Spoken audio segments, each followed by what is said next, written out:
Salam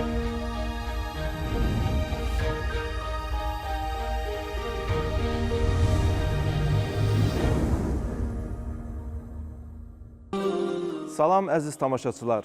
Haqqın Dərgahı verilişinin növbəti buraxılışında hər birinizi xoş gördük. Bu dəfəki buraxılışımız gözəl bir vaxta təsadüf edir. Artıq bir neçə aydan sonra Ramazan evlərimizə qonaq gəlir. Ramazan ayı möminlərin mənəvi həyatında xüsusi yer tutur. Bəs bu aya necə hazırlaşmaq lazımdır? Onun mənəvi imkanlarından, fürsətlərindən istifadə etmək üçün o ayı necə qarşılamalı, necə yola salmalıyıq? Bugün məhz bu mövzunu müzakirə edəcəyik. Həm söhbətim Şəhidlər Məscidinin imamı Şaiq Əliyevdir. Şaiq müəllim, xoş gördük. Xoş gördük sizi. Şaiq müəllim, bugün sizinlə gözəl bir vaxtda görüşürük. Bəli. Artıq Ramazan ərəfəsidir. Ramazana bir neçə gün qalıbdır. Artıq möminlər Ramazan həyəcanını daha dərindən hiss eləməyə başlayıblar. Çünki Ramazanın, oruc ibadətinin möminlər üçün dəyəri tamamilə başqadır. Bəli. İnsanlar bu ayın gəlməsini səbirsizliklə gözləyirlər. Çünki bu ayda onlar üçün xüsusi bir rejim meydana gəlir. Bəli. Həm Allahla ünsiyyət baxımından, həm gündəlik həyatlarını tənzimləmə baxımından fərqli bir zaman kəsiyidir. Və bu bir ay Ramazan həyatı müminin bir illik həyatı içərisində, ömrü içərisində mühüm bir yer tutur. Bəli. Ancaq Ramazanın bərəkətlərindən geniş şəkildə istifadə etmək üçün bu aya xüsusi hazırlaşmaq lazımdır. Bu ay xüsusi hazırlıq tələb edir. Həm mənəvi cəhətdən, həm fiziki cəhətdən bu aya əvvəlcədən hazırlaşmağı tövsiyə edirlər. Bax, bugün məhz bu mövzunu müzakirə edirik sizinlə. Ramazana necə hazırlaşmalıyıq? Möminlər Ramazana nə şəkildə hazırlaşmalıdırlar? Kösər müəllim, sizin də qeyd etdiyiniz kimi Ramazan bir il içərisində xüsusi bir aydır. Əbəs yerə mədəniyyətimizdə, İslam mədəniyyətində bu aya 11 ayın sultanı deyilməmişdir. Ramazan elə bir aydır ki, o sadəcə ibadəti ilə deyil, o sadəcə öz içərisində olan xüsusi əməlləri ilə deyil, həmçinin bu ay bir təlim, tərbiyə ayıdır, bir məktəb kimidir. Və dolayısıyla da necə ki biz dünyəvi məktəblərimizə, təlim, tərbiyəmizə öncədən hazırlıq görürüksə, eləcə də Ramazan ayına da biz xüsusi hazırlıq görməliyik. Xüsusən də biz özümüz də bilirik ki, izləyicilərimizə də, tamaşaçılarımıza da aydındır ki, Ramazan öncəsində bir neçə ayımız var ki, biz buna İslam mədəniyyətində 3 aylar deyirik.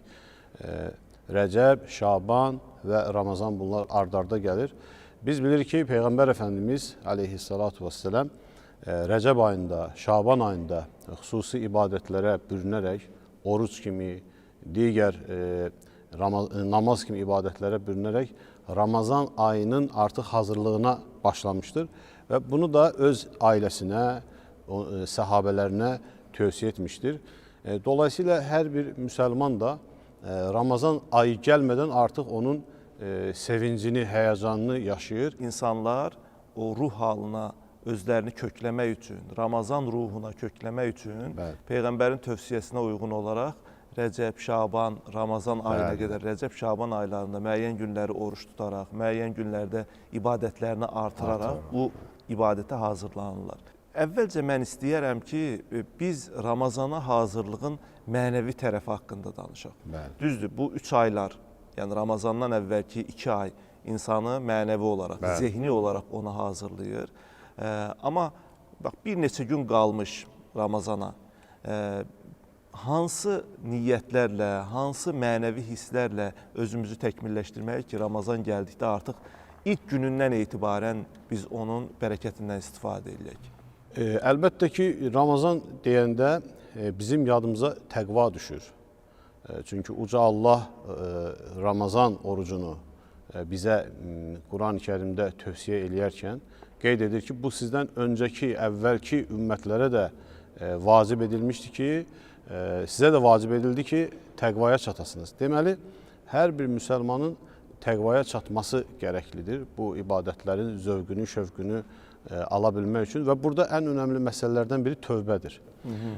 Ramazan əvvəli, Ramazan gəlmədən, artıq Ramazana girmədən edilən tövbə bir hazırlıq mahiyyətindədir. Mənən, ruhən, düşüncə tərzimizdə, niyyətimizdə saflaşmaq, saf, təmiz bir ruhla, mənəviyyatla Ramazana girmək önəmlidir. Çünki biz artıq əziz bir qonağı qarşılayacağıq.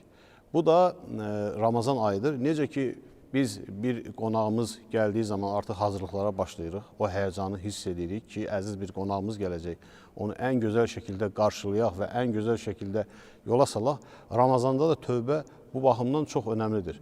Bu baxımdan da bizim hər birimiz günahlarımıza, xətalarımıza tövbə edərək Ramazana daxil olmalıyıq ki, onun içərisində də o ibadətləri yaşayarkən, məsələn, Ramazan içərisində də tövbə vardır. Ramazan içərisindəki tövbə isə daha çox təkmilləşmə, kamilləşmə üçündür. Çünki biz bilirik ki, Ramazan elə bir aydır ki, rəhmət qapıları açılar, cənnətin qapıları açılar. Madəm rəhmət qapıları açılıbsa, cənnətin qapıları açılıbsa, biz tövbəmizi daha dərin şəkildə çevirib, ruhi, mənəvi kamilləşmə yoluna girməliyik və ibadətlərimiz də, Ramazan içərisində olan ibadətlərimiz də, əməllərimiz də bizim bu tövbəmizi tamamlayacaq.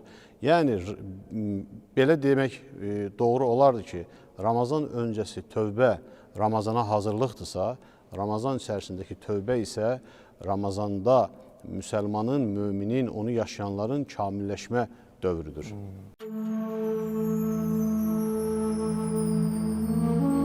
Sizdən əvvəlkilərə vacib edildiyi kimi, sizə də oruç tutmaq vacib edildi ki, bəlkə pis əməllərdən çəkinəsiniz.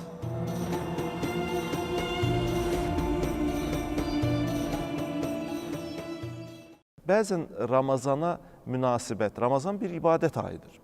Yəni, oruc ibadəti vacib olan, fərz olan bir ibadətdir. Amma bu ibadəti bəzən şuursuzca, yəni mahiyyətinə varmadan yerinə yetirənlər olur. Bəli.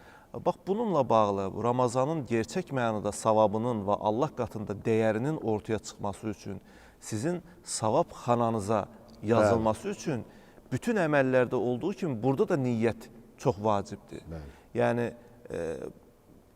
İnnəməl ə'məlu bin niyyət buyurur Həzrət Peyğəmbər. Yəni, bütün əməllər niyyətlərə bağlıdır. Ramazan orucu da, Ramazan ibadəti də bir əməl olduğuna görə, bir ibadət olduğuna görə onun niyyətini də təmiz və doğru tutmaq lazımdır.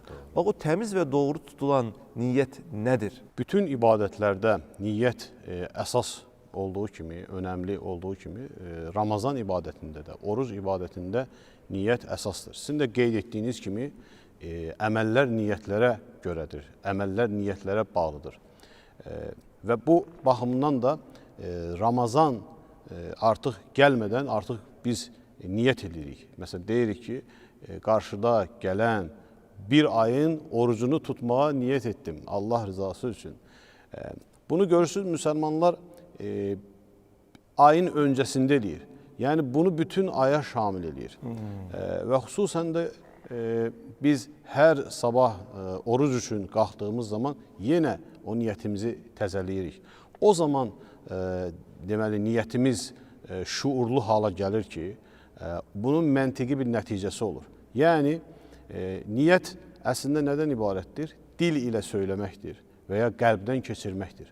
Ancaq biz oruç tutarkən, cismani olaraq oruç tutarkən, biz əgər mənəvi olaraq da oruç tuturuqsa, ruhən, mənəvi baxımından oruç tuturuqsa, yəni bədənimiz yemir, içmir, müxtəlif o bəlli müəyyən qadağaları artıq yerini yetirmir. Əgər bizim dilimiz yalan danışmırsa, bizim gözümüz haramdan uzaq durursa, qulağımız qeybət və buna bənzər yanlış ifadələr eşitmirsə, o zaman bizim niyyətimiz artıq şuura çevrilmiş olur. Xüsusən də biz gələk Ramazanı, orucu ihsan şuurunda yaşayaq. İhsan şuuru nədir? Allahı görürmüş kimi ibadət etməkdir. Hər nə qədər biz Allahı görmürüksə, Peyğəmbər Əfəndimiz bunu söylüyor, Hər nə qədər biz Allahı görməsək də Allah bizi görür. Yəni bir müsəlman Ramazan ibadətlərini yerinə yetirərkən mən sadəcə cismani yox, həm də bütün əzalarıma oruç tutturacağam. Mən Allah məni görürmüş kimi ibadətlərini yerinə yetirəcəm. Və bunun bəhrəsini biz əslində Ramazandan sonra da görərik ki, bizim niyyətimiz şuura çevrilib yoxsa yox. Əgər Ramazan içərisində qazandığımız o gözəl əməlləri, o gözəl xislətləri daha sonra da Ramazandan sonra da davam etdirə bilmişiksə, biliriksə, deməli Ramazan içərisində, Ramazandan öncə də və onun daxilində hər günlük etdiyimiz o niyyətlər artıq şuura çevrilmişdir. Əbəs yeri deyil ki, bir mütəfəkkir, İslam mütəfəkkiri demişdir ki, oruc Ramazandan sonra başlayır. Aha, çox gözəl bir sözdür bu. Həqiqətən Şahiq müəllim, siz bir düstur verdiniz əslində. Yəni, çox vaxt fikirləşirik ki, biz əməllərimiz Ramazanda qazandığımız vərdişləri həqiqətən qazandıqmı? Orada saxlamamalıyıq. Bizim Ramazanda etdiyimiz əməllərin, şuurlu niyyətlərlə yerinə yetirdiyimiz əməllərin bizim həqiqi mənada yetişməyimizə səbəb olduğunu görmək üçün dediyiniz kimi Ramazandan sonraya baxmaq lazımdır. Əgər Ramazandan sonra görsək ki, bu əməllər bizim üçün qalıcıdır, bu əməllər bizim artıq xasiyyətimizə çevrilib.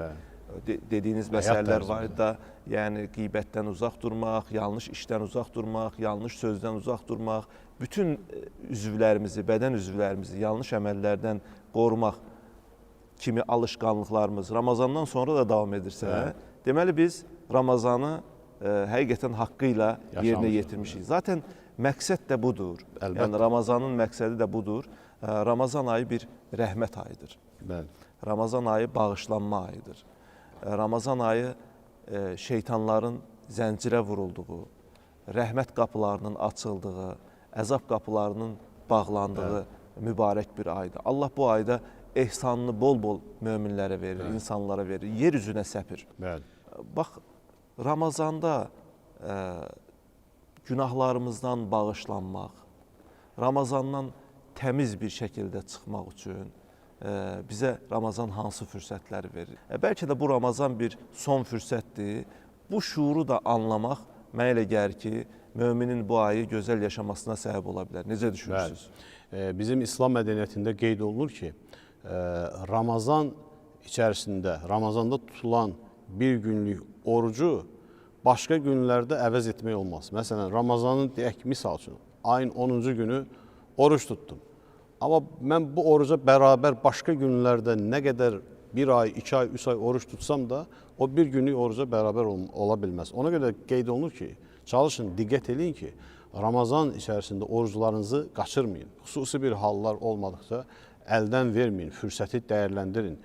Və həmçinin biz bilirik ki, Ramazan bir məktəbdir, bir irfan məktəbidir. Bunun özünün nizam, intizamı var, vaxtı, vədəsi var. Sabah erkəndən qalxıb o müəyyən edilən vaxta qədər oruc, sahur yeməyini yeməlisən və yaxud da vaxtı tamamlanmamış iftarı aça bilmirsən. Bu özü bir fürsətdir ki, insan nizam intizamlı olsun. Dolayısıyla sahurlarımız, iftarlarımız bizim üçün bir həm fərdi olaraq, həm ictimai olaraq bir fürsətlər təqdim edir. Eyni zamanda bu süfrələrdə və Ramazan içərisində toplu halda etdiyimiz ibadətlərdə insanlar fiziki olaraq cəm olur. Bir araya gəlirlər. Birlik və bərabərlik fiziki olaraq yaşanır. Və bizim əlimizdə fürsət var ki, biz bu fiziki bərabərliyi mənəvi birlik və bərabərliyə çevirək. Həmçinin möminlər, inanclılar inanırlar ki, sahur yeməyində, iftar yeməyində xüsusi bir bərəkət var. İnsan düzdür, belə desək, mədəsi doyur, amma onun mənəvi belə deyək, savabı, Allah tərəfindən ona verilən mükafatlar daha böyükdür. Əslində insanlar, onların niyyəti, şuuru, məqsədi, qəsdi ora hədəflənib. Həmçinin toplu namazlarda da biz bir araya gəlirik və bilirik ki, burada savab qazanırıq. Amma sadəcə məsələ savabdan ibarət deyil, cəmiyyəti, toplumu, fərdi, insanları təqva baxımından, mənəvi baxımından, əxlaqi baxımından şuurlandırmaq ki, sizə Allah birlik və bərabərlik təqdim edir. Bu birlik və bərabərliyi ictimai hala gətirin və bu fürsətlərdən yararlanın. Eyni zamanda artıq biz bilirik ki, Ramazanda insanların cömertliyi artır, insanlarda bir coşku yaranır. Onların Allahın nimət olaraq təqdim etdiyi nimətlərini paylaşma duyğusu yüksəlir. Biz bunu hamısını Allahın kitabından, Peyğəmbərimizin hədisindən və onun sahabələrinin, Əhl-i Beytin yolundan öyrənirik ki, zəkat vermək, sədəqə vermək, fitrə sədəqəsi vermək, iftar süfrələri təşkil etmək həm fərdi baxımdan, həm də ictimai baxımdan böyük bir şuurlanma fürsəti təqdim edir. Əlbəttə ki, bu fürsəti dəyərləndirmək artıq inanclıların, möminlərin, müsəlmanların, insanların, vətəndaşların öz əlində olan bir fürsətdir. Allah nəsib eləsin. İnsanlara doğru yolu göstərən, bu yolun və haqqı batildən ayırt edənin açıq aydın dəlilləri olan Qur'an Ramazan ayında nazil edilmişdir. Sizlərdən bu aya çatan şəxslər həmin ayı oruç tutmalıdırlar. Xəstə və ya səfərdə olanlar isə başqa günlərdə eyni sayda oruç tutmalıdırlar. Allah sizin üçün çətinlik deyil, asanlıq istəyir. O istəyir ki, siz buraxdığınız günlərin orucunu tamamlayasınız və sizi doğru yola yönəltdiyinə görə onu uca tutasınız. Bəlkə şükür edəsiniz. İnsanlar bəzən xeyirxahlıq əməllərini məhz Ramazana saxlayırlar. Yəni, yardım edəcək, kömək edəcək, kiməsə əl tutacaq. Bunu gözləyir ki, Ramazan gəlsin, Ramazanda yerinə yetirsin və Ramazandan bu şəkildə bir savab alacağını ümid edir. Ümumiyyətlə, belə baxanda rəqəmlər də bunu göstərir ki, Ramazan ayında həqiqətən bu xeyirxahlıq əməlləri artır, mərhəmət duyğuları artır, pis hisslər, pis əməllər azalır. Hətta belə deyək, xarici ölkələrdə aparılan tədqiqatlar da bunu göstərir ki, cinayət əməllərində də ciddi şəkildə azalma baş verir. Çünki bir baxıma insan bu ayda öz şəhvani duyğularını, nəfsindən gələn nəfsani duyğularını zincirləyir. Və bu zincirləmə onda bir paklaşma, bir mənəvi saflaşma meydana gətirir. Şaiq müəllim, Ramazanın başlanğıcında bəzən Ramazanın başlanması ilə bağlı, gün fərqi ilə bağlı müəyyən fikir ayrılıqları yaranır. Bu, bilir ki, alimlərin ictihadıdır. Müxtəlif alimlər məsələyə fərqli şəkildə yanaşdıqlarına görə fərqli nəticələr meydana gəlir. Bizim nəzərimizdə bu fərqlər əhəmiyyət kəsb eləmir. Alimlərin ictihadından ibarətdir. Nəticə etibarilə Ramazan ayı Allaha qulluq ayıdır, Allaha yönəlmə ayıdır. Bu yönəlişi kiçik ixtilaflarla, müəyyən fərqli yanaşmalarla pozmaq, onun əhval-ruhiyyəsini qaçırtmaq doğru deyil. İstərdim, bax, bu Ramazan ayının başlanğıcı ilə bağlı ölkə müsəlmanları hansı yolu təqib edəcəklər, hansı istiqamətdə gedəcəklər, bununla da bağlı bəlkə bilməyənlər varsa, onlara da istiqamət vermiş olarıq. Biz İslam tarixindən, İslam mədəniyyətindən də bilirik ki, ta Peyğəmbər Əfəndimizdən sonraki dövrdən başlayaraq bu məsələlərdə təfərrüatlarda fərqliliklər olmuşdur. Cəmiyyətin, ictimaiyyətin, ölkəmizin faydası naminə burada əlbəttə ki, ölkəmizin qərar verdiyi, nəzərdə tutduğu günlərlə başlamaq bu bizim üçün, cəmiyyətimiz üçün, xalqımız üçün, ölkə müsəlmanları üçün çox böyük faydadır ki, hamı bir yerdə başlasın. Çünki birlikdə fayda var, cəmaatda fayda var. Bir olmada, toplum olmada, cəmiyyət olmada fayda var ki, nəinki müxtəliflikləri fərqli istiqamətlərdə anlamaq. Cəmiyyətin başladığı şəkildə başlamaq və cəmiyyətin bitirdiyi şəkildə bitirmək bizim üçün əlbəttə böyük faydalar təmin edir. Ölkəmizdəki bu barədə Fətva Qurumunun verdiyi tövsiyə istiqamətində Ramazana hamılıqla başlamaq və bayramı da hamılıqla qeyd eləmək, birlikdə bitirmək, bax, bu möminlərin bir araya gəlməsi, bir-birini dəstəkləməsi, bir arada olması və Ramazan ruhunu xalq olaraq, cəmiyyət Bəli, olaraq birlikdə yaşamağımız üçün çox vacibdir, çox əhəmiyyətlidir. Şahid müəllim, mən sizə çox təşəkkür edirəm. Gəldiyiniz sizə, üçün Ramazan ərəfəsində sizi də, dəyərli tamaşaçılara da Ramazan ayının gəlişi münasibətilə təbrik edirəm. Allahdan diləyirik ki, həm sizin üçün, həm əziz izləyicilərimiz üçün Ramazan ayı xeyirli və bərəkətli olsun. Amin. Ölkəmiz üçün, xalqımız üçün, hamımız üçün xeyirli olsun. Amin. Əziz tamaşaçılar, bununla da verilişimiz başa çatır. Haqqın dərgahı verilişinin növbəti buraxılışında görüşmək ümidi ilə sağ olun, salamat qalın.